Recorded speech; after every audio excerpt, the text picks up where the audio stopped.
So what you want to do is start collecting your eggshells, just like this.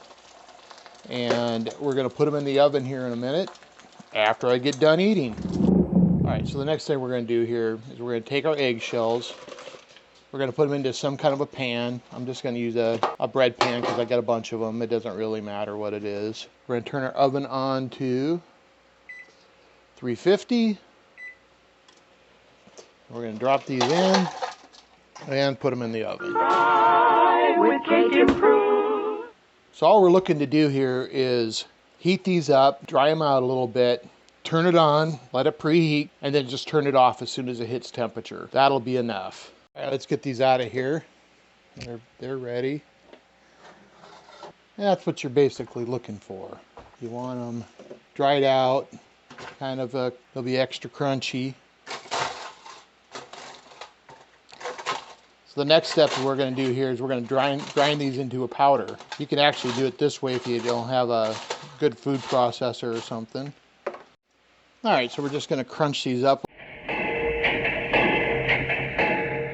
Fit inside this thing a bit better.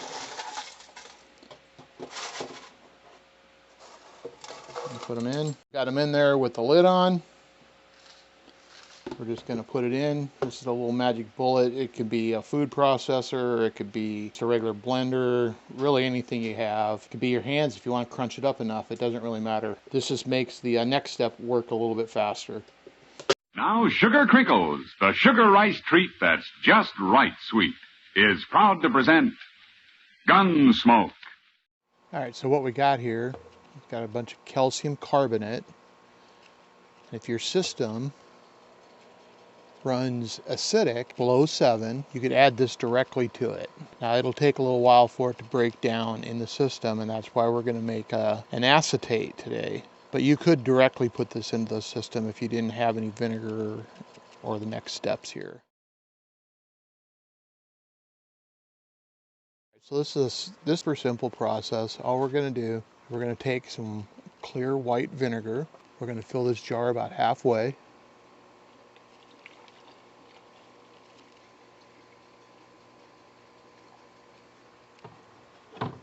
And then we're going to just take some of our calcium carbonate here that we made from the eggshells. We're going to take a tablespoon of it. We're going to put it right in. All right, so here we go. We've mixed the calcium carbonate into the solution, Plop, plop, fizz, fizz. into the vinegar, and it is starting to react. That's what all the bubbles are Oh, what a relief it is. with the vinegar. What'll happen is the calcium will continue to dissolve in here until it reaches neutral. Once it reaches neutral, all this calcium, the eggshells will settle out.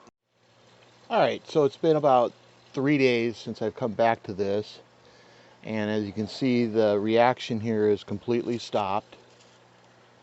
This is ready to use. What we're going to do is, I really don't need 2 of these right now, so I'm going to put the 2 together, and then I'm going to use this old coffee filter here to filter out the little bits and stuff that are left. It's not really necessary, but it's something I like to do anyway. So I'll just pour that in.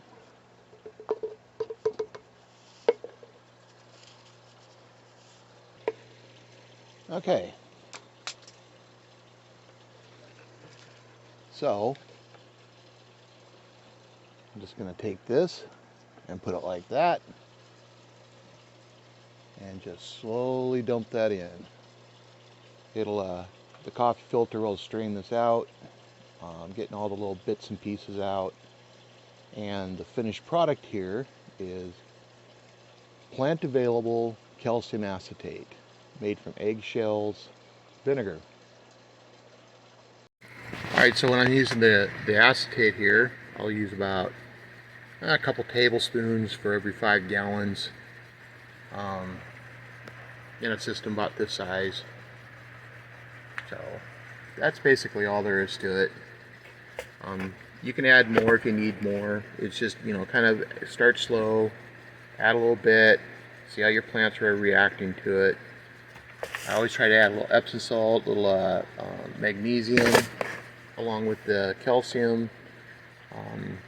Just try to keep it in balance between the two of them. And that's it.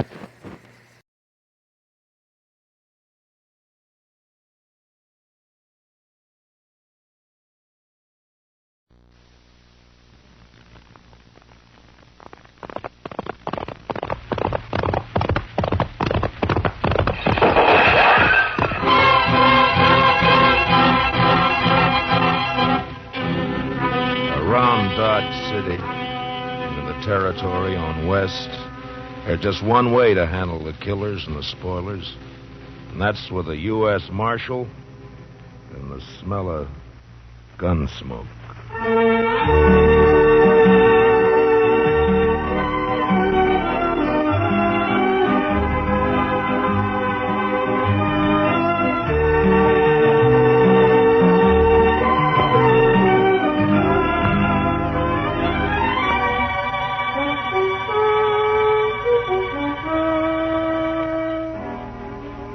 Gunsmoke, the story of the violence that moved west with young America. The story of a man who moved with it. Matt Dillon, United States Marshal.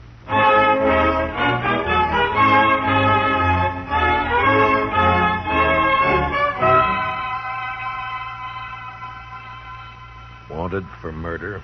Wanted for murder. Clay Richards. Clay Richards.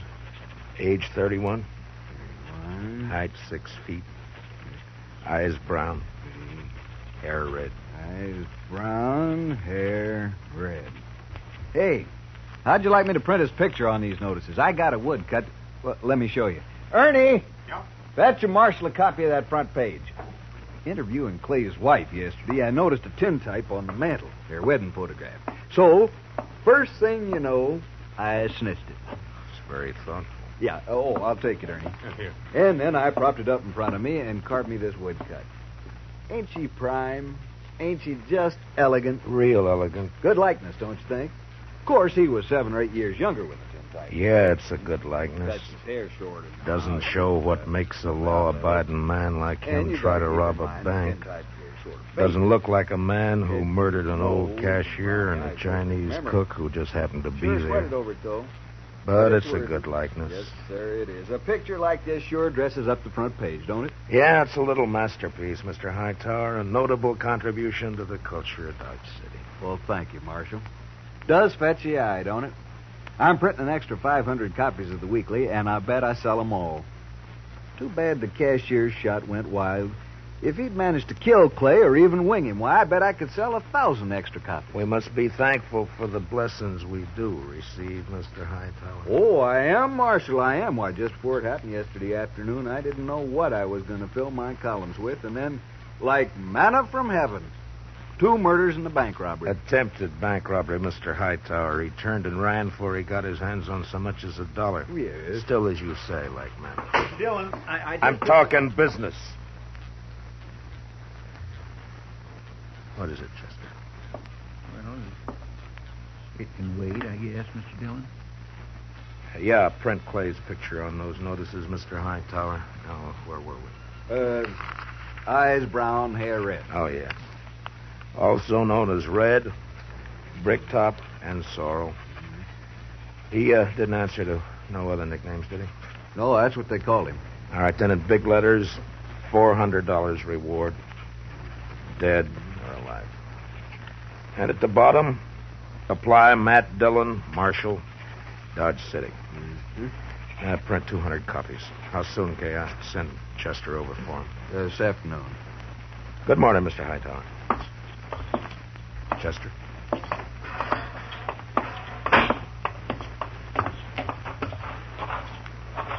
Think those posters will do any good? Richards is probably over the line into Oklahoma or Colorado by now. That strawberry roan of his is the fastest in the county. He has no money. He panicked and ran out of the bank before he got a penny. I think he'll try to get help from his wife or brother or a friend the first chance he has, maybe tonight. I say he's around here somewhere.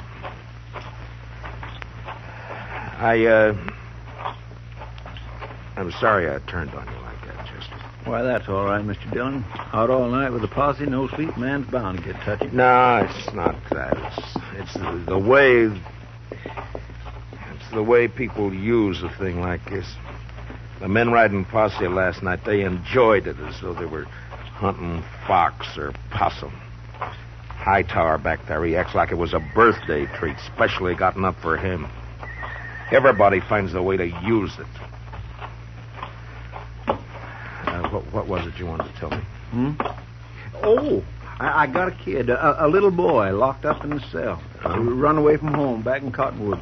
Ed Slade turned him over to me when he come through on the stagecoach just now. Kid about 12 years old. Whose is he? Widow woman, Miss Bonnie. She runs a boarding house in Cottonwood. Ed says kid's always running away a little while, I guess. He flagged Ed for a ride on the road halfway between there and here. Soon as Ed seen him stand there with his bundle on his shoulder, he knowed what he was up to. So he told the kid he'd help him and then turn him over to us when he got here. All right, we'll send a telegram to the mother to come fetch him. Well, come on in, Chester, and shut the door. Mr. Dillon? You're letting in every horse fly in Kansas. Mr. Dillon, I think you better cancel the order for them notices. What? The Dutchman's coming up the street, and he's leading a strawberry roan, and Clay Richards is draped across his back. Like a sack of wheat across the saddle. Last time I saw him, 2 days ago, he was standing at the bar laughing his head off. A sack of wheat across the saddle. And followed by half the saloon bums and loafers in town. All right, Chester, make him keep back. All right, now stand back, you fellas. Come on now, back. Stand back. Ziegler? How'd it happen, Ziegler? My goat, my old billy goat, he pushes open the fence last night and runs away. Forget your goat. What about Clay? Yeah, I tell you. This morning I go to look for the goat. I walk here, there. Near the river, I see Clay. He sits there. I say, hello, Clay. Wie geht's? You dirty Dutchman. You no good dog. Clay was your best friend. He helped you buy your farm, so you kill him for it. All right, all of you. Keep back, everybody. Clay? Me? No, my brother, he was like... We was in the war together. Bitte, listen. You killed him for the war. Not so. I kill nobody. Not since Gettysburg. Clay is dead already when I find him. I don't even own a pistol. Ziegler, inside, quick. Yeah. Chester, give me a hand with Clay. All right, all of you. Listen up. Shut up! I will not tolerate a disturbance. You know me. I got him, Chester. Take his leg.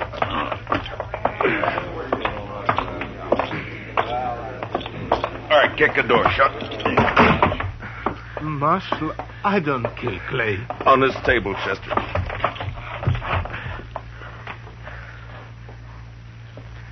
What'd you do with Clay's gun? His holster's empty. Gun? Clay's?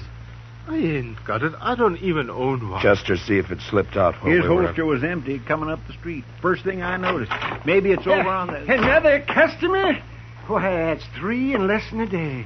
Oh, bountiful harvest. My fees this month will keep me in luxury. In luxury. Doc, I want to have an inquest as soon as possible. Well, as soon as I finish the autopsy. Shouldn't take long with the practice I've had this week, huh? No. Late afternoon all right with you? I'll take him up to my office right now. No, thank you, Chester. I can carry him all by myself here. You just open the door there like a good fella.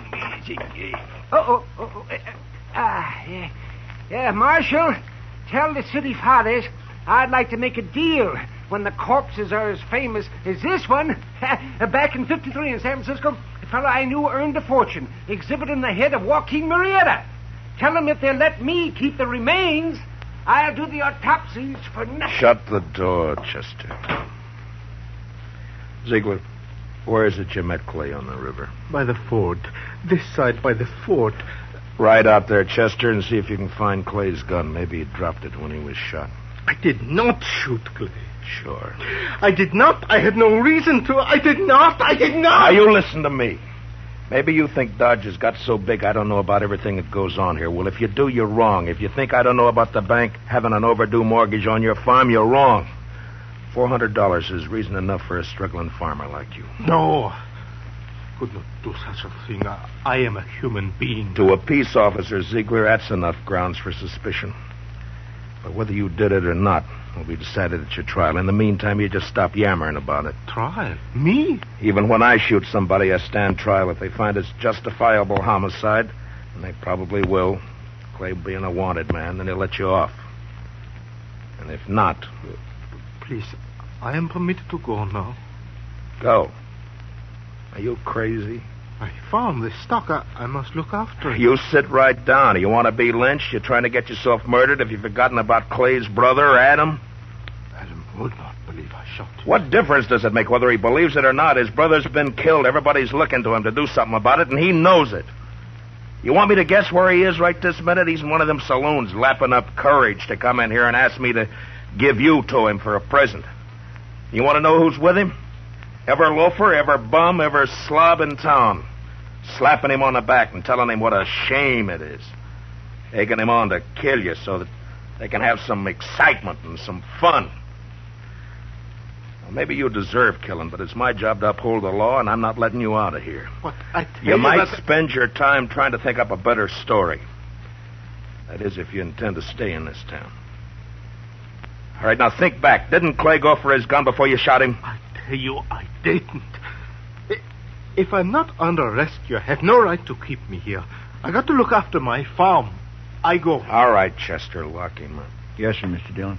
Come on now, Ziegler. Step out, Sonny. This cage is bespoke. Who's in there, Chester? That little old runaway from Cottonwood. Oh. Yeah, come over here, son. Come over here to me. I know who you are. You do you? You bet. You're Matt Dillon. I'm guilty. I knowed you right off. You just pointed out to me one day back home. Filler says you was the fastest gun thrower in Kansas. Wyatt Earp wouldn't be awful interested to hear that, I'm afraid. Filler says you was faster than Older. Faster than Wild Bill Hickok in Hay City and Bat Masterson or any of them. How many fellas have you killed? You don't keep score, son. It's something you try to forget. Not me. Someday I'll be famous like you, and for every filler I kill, I'll put a notch on my gun. People will see those notches, and they'll know they better not try. Why'd you run away from home, bub? Don't you know your mother's likely to worry about you? Oh, she won't worry. She's too busy working. You ain't gonna make me go back, are you? You wouldn't do that, would you? Well... Because it wouldn't stop me for long. I'd only run away again. Oh, where are you off to in such a sweat? Oh, Texas, California, Mexico. A fella can accomplish things there, not like living in old Cottonwood. If you let me go, someday when I'm famous, you can tell people you helped get me started. Well, that's a pretty strong inducement. I'll have to think about it for a while. And, look, while I'm making up my mind, I want you to give me your word. Word of a man who'll be famous someday that he won't try to run away from me. Otherwise, I'll have to have Chester lock you up again. Oh, I'll shake on that. Good. Chester, I want you to go look for Clay's gun. Yes, sir, Mr. Dillon. And on the way, stop off and send that telegram. You know? Hmm? Oh, that telegram. Yes, sir, Mr. Dillon. Where's Ziegler? It's all right, Chester. Go ahead. Yes, sir, Mr. Dillon. Where's that murdering dog? Oh, there you are, you... Not a single step further, Adam. I want him, Dillon. He murdered Clay, shot him down without giving him a chance. How do you know? Because Clay wouldn't have let anyone catch him off guard except a friend. A friend. And now, Dillon, give me that Dutchman. Try to take it. Just like that? It's like that. And it's true what the fellas say. You made a deal with the Dutchman to give him the reward and to protect him if he'd kill Clay for you. That was the deal, was it? Yeah. The fellas say why I'd make such a deal? Dillon, it ain't no longer a secret around town that you and Francie want each other. But Clay was in the way. You had him killed so you could get his wife. Do you deny it? No. No. It'll serve as well as any other crazy story. It'll work you up. You think you're safe behind that star, don't you? Well, Clay had friends, lots of them. I'm coming back with them friends, and we'll get the Dutchman and you and anyone else who tries to stop us. All right, Adam. I'll be waiting. Yeah. You wait.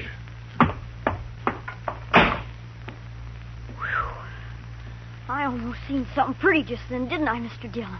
Yeah, almost. About another pint of whiskey ought to do it.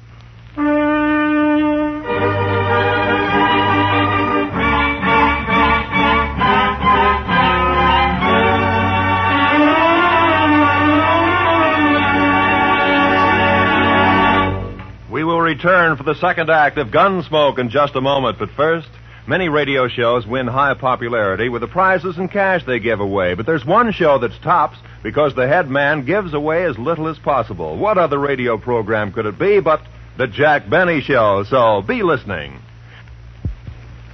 And now, with William Conrad starred as Matt Dillon, here's the second act of Gunsmoke.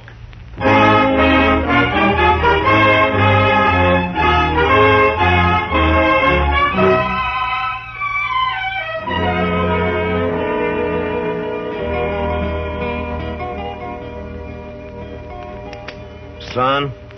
You say something, Mr. Dillon? Yeah, open that drawer in front of you there. You'll find a small bottle of oil in there. No, the one to the right. Yeah, that's it. Now, bring a little brush, too, huh? Here it is. Thanks, bub. It's a right nice gun you have. Yeah, it's not bad, but a little stiff. Just a little stiff. Don't it have a trigger? I never seen no gun without a trigger before. Oh, you remove a trigger or tie it back against a guard. And all you have to do is thumb a hammer. Hey, like that. It's faster. Yeah, that's better now. Remove the trigger. I'll remember that. What in the world for? Well, I remember everything you told me.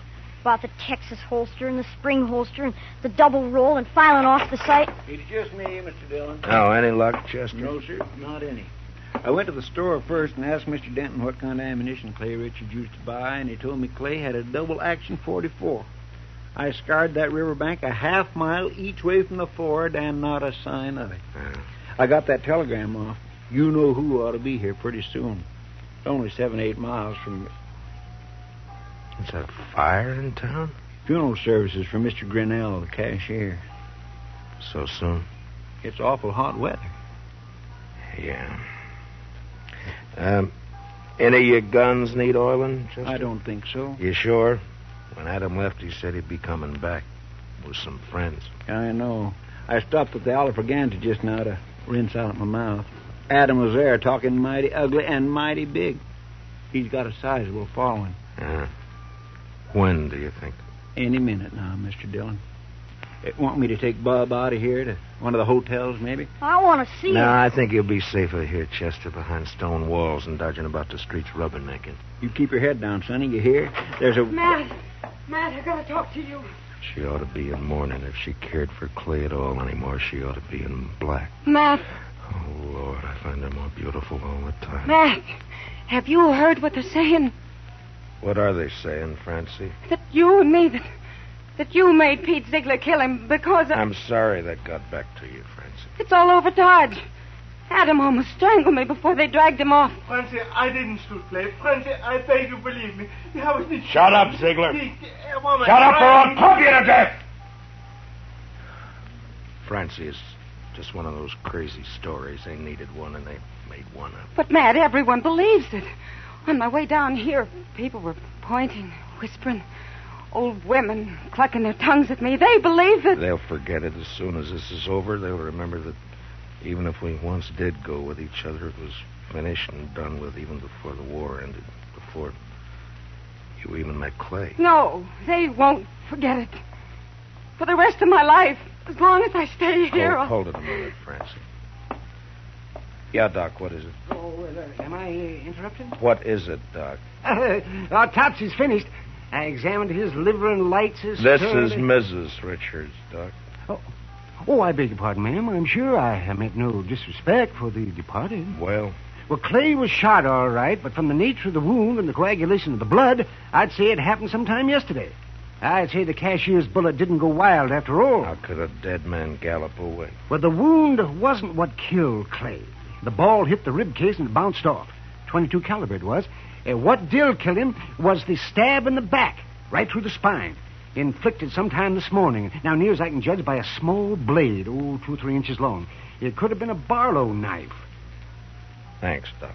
Please accept my condolences, Mr. Richard. You call the inquest anytime you're ready, Marshal. Chester, close the door. You see, I didn't do it. I didn't shoot him. All right, I told then you that stabbed him, maybe. You said you never carried a gun. Look, Francie, go home and give matters a chance to simmer Matt, down. I'm going to ask you for something. Yeah? Turn Pete Ziegler out into the street. What? Francie, they're itching to get their hands on him. Let him have him. It'll prove that story's a lie, that you didn't make a deal with him. Please, Matt, I have to live here. Clear me, I have to live here. Matt? Matt. Don't look at me like that. Go home, Francie. Go home or leave town or hang yourself or anything you like. Just go away. Matt. Away! Right now.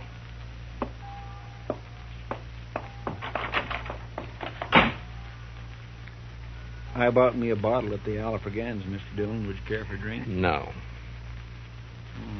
Guess the funeral's over. There'll be others. Funny. Now I miss that bell. Awful quiet, ain't it? It's just Just about on schedule. Are you ready, Chester? Yes, sir, Mr. Dillon. I'd use a shotgun if I were you. It's more effective when there's a mob to be dealt with. Oh, yes, sir. I aim to. Ziegler, and you too, son. If trouble starts, lie down flat on the floor and keep your head down all the time. Don't gawk to see what's happening. You understand me? Yes, sir, Mr. Dillon. All right. Dillon! Come out, Dillon! Come on! Chester, I want you to stand here in the doorway after I go out, where you can cover the back door and me at the same time. Yes, sir, Mr. Dillon. All right, Chester. Open the door.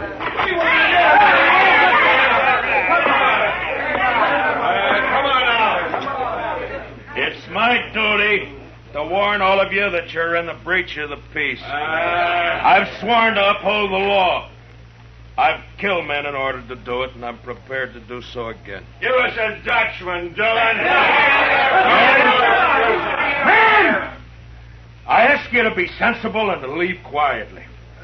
But if you refuse to listen to reason, if you insist upon being fools, if you've already decided to act like wolves instead of humans, then there's nothing I can say to make you change your minds. A Dutchman. All right, you want Peter Ziegler? Well, he's not more than 20 feet behind me, so come on and get him, any of you. One at a time or all at once. Come on. Which one of you wants to die first? You?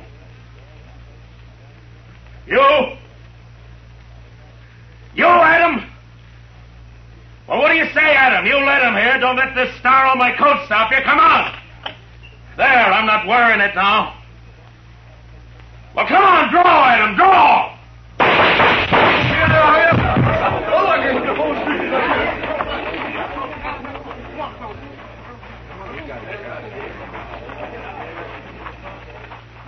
You all right, Mr. Dillon? Yeah. Get his gun. Man alive, I couldn't even see your hand move.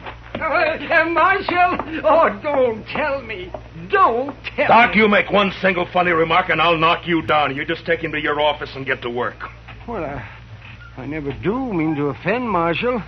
In my line of work, well, bodies, they're just so much lumber. Make all the jokes about him you please, but not to me and not in my hearing. In my line of work, there's nothing humorous about death. Give him a hand, Chester. No, I can handle it, Marshal. Thank you, just the same. Can you direct me to the marshal's office? Yes, ma'am, right here. I'm Marshal Dillon. Well, I left Cottonwood as soon as I got your telegram. I'm Miss Bonnie. Where's my boy? Oh, we have him, ma'am, safe and sound. Here, let me help you down. Hitch that horse, Chester. Right this way, ma'am. Oh, I'm so sorry he put you to all that trouble, Marshal. The truth of the matter is he's a wild one, and no mistake. Takes after his father, one scrape after another. He was no trouble at all. I enjoy children. I like to have them around. Bub? Bub, your ma's here. Son? Chester, where's the boy? Did you let him slip past you? No, sir, Mr. Dillon. He never got past me. Look, the back door's open. He seen me and he hightailed it, the devil. We'll round him up for you, ma'am. Don't worry. Oh, I don't know why I bother hauling him back. If he's run away once, he's run away 1,000 times. This time he ran because I wouldn't buy him a gun. He wanted a real one. That boy's just gun crazy, I swear. I got him a nice Barlow knife instead. Barlow knife? I reckon it didn't signify, and off he runs. Barlow knife? The kid. Chester, find that kid. Marshal, has he done something bad with it? I told him to use it careful. He promised he'd use it careful. No, never mind, Chester. He's got Clay's strawberry roe, and we'd never catch up to him. Oh, I try to bring him up right. I tell him to be good, but he don't listen. He just don't listen. Now, calm yourself, ma'am. Just calm yourself. Here's his little bundle, Mr. Dillon. What? Yeah, give it to me. That's pretty heavy. Here, you're better at knots than I am. Open it, will you? From the moment he was born, he's been nothing but tribulation to me. Now, please, ma'am. What's he got in it, Chester? A shirt, stockings, piece of sausage, and this. 44 double action. Yes, sir, Mr. Dillon. That's Clay's gun. Sonny didn't manage to keep it long, did he? Well, if he wants a gun that bad, he's bound to get hold of another one somewhere, somehow. Chester, call Mr. Hightower over. Hey! Hey, Mr. Hightower! Oh. Come on over. Mr. Dillon wants you. Marshal, could I have, please, a drink of water? What? Oh, Ziegler. I forgot all about you. Chester, where are the keys? Yeah, right there on the desk. Oh.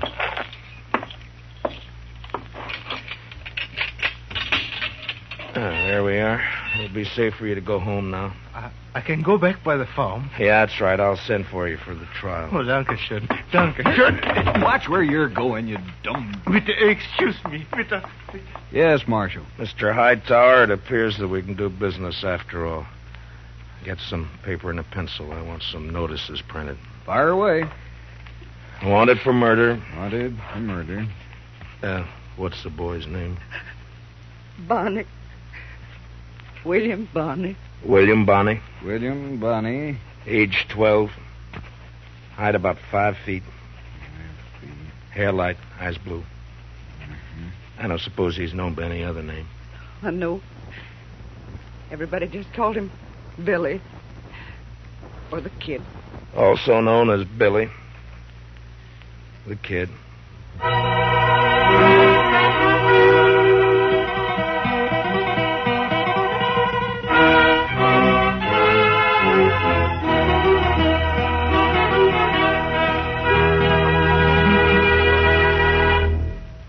Gunsmoke, under the direction of Norman MacDonald, stars William Conrad as Matt Dillon, U.S. Marshal.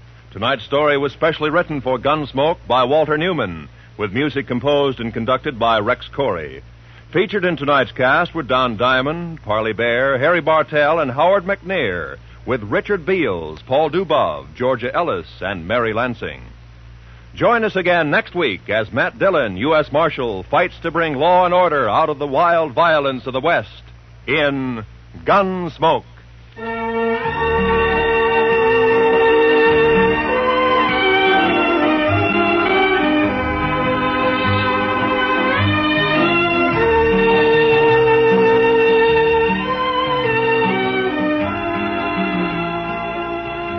Those longtime favorites, Amos and Andy, are rising to new heights in their CBS radio series on Sunday nights. Heard on most of these same stations, Amos and Andy find trouble as constantly as ever and make it just as funny and as human as they have for more than 20 years. Be sure to hear Amos and Andy this Sunday, won't you? Right after the Jack Benny Show. This is Roy Rowan speaking. And remember, there's fast, funny quizzing on The Bob Hawk Show every Monday evening. This is the CBS Radio Network.